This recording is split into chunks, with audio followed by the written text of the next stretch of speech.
When it comes to organizing, streamlining, and logical thinking, no personality types do it better than ISTJs and INTJs. Yet, these similar personality types can be both the best of friends or the worst of enemies. These points may not be true of every ISTJ and INTJ, we're individuals, after all, but it can generally true.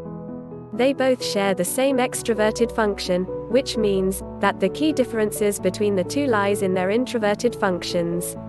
Naturally, this makes the differences between the two types more subtle, or at the very least, concealed initially. The difference between their S and N functions leads to the differences in most ISTJs and INTJs. Now let us look at the differences between ISTJs and INTJs.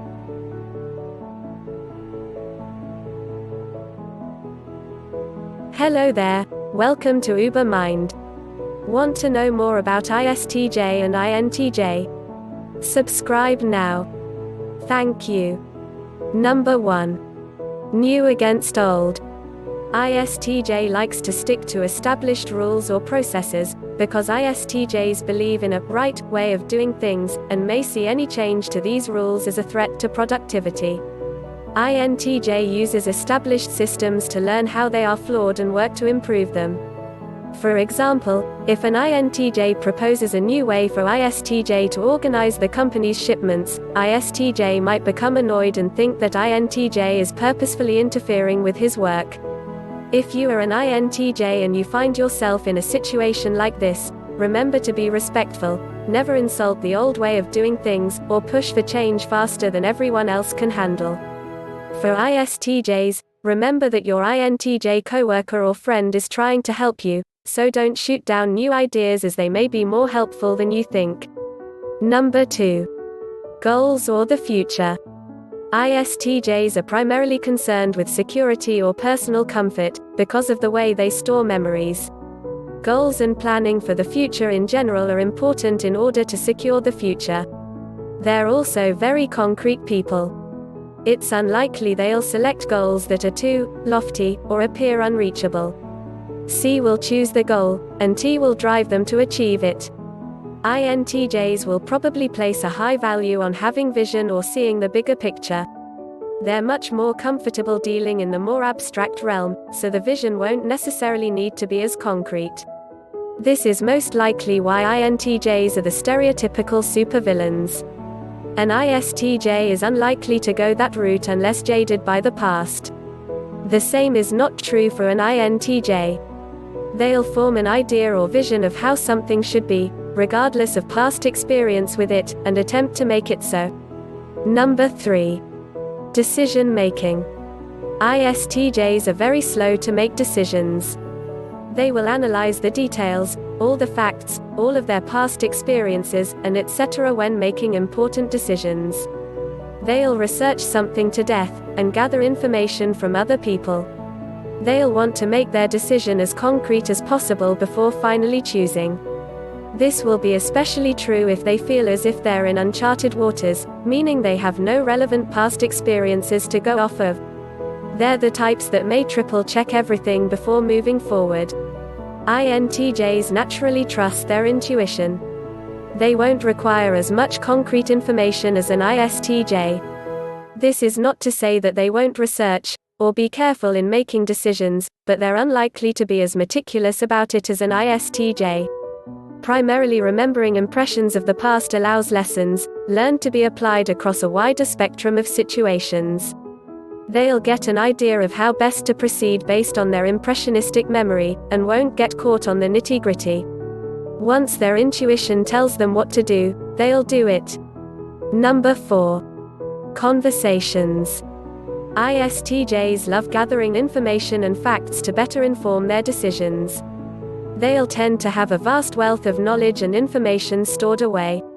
Some of it will seem completely random, prompting the listener to wonder, why do you know that? ISTJs enjoy both listening for the sake of information, and sharing their own information. When discussing something, they'll tend to get caught on the details. INTJs want to relay specific ideas.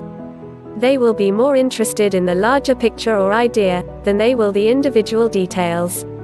They'll probably get impatient if someone takes too long to relay their point. Basically, they may ask, "Why are you telling me this?" in an effort to understand the point first. All of the details leading up to the point may or may not be necessary, depending on the situation. INTJs will probably gather information more specifically, rather than just randomly gathering knowledge like an ISTJ. Because INTJs place a greater emphasis on ideas, patterns, or the bigger picture, they'll sometimes mistakenly disregard details that contradict the idea their mind has latched onto. Number 5. Observations. ISTJs are usually highly observant, noticing when small details change in their environment. They'll be capable of making very keen observations about people based on concrete observations. They'll be able to tell you exactly what observation led them to draw a conclusion about someone. They're relatively straightforward people though, and won't tend to read too deeply between the lines when someone says something. They prefer to take things at face value. This is not to say that they're incapable of reading between the lines. That's a matter of what past experiences caused them to learn. INTJs will notice when something deviates from the typical pattern. Their observations are concrete in the moment, but quickly forgotten once translated into an impression. They may not remember precise details later.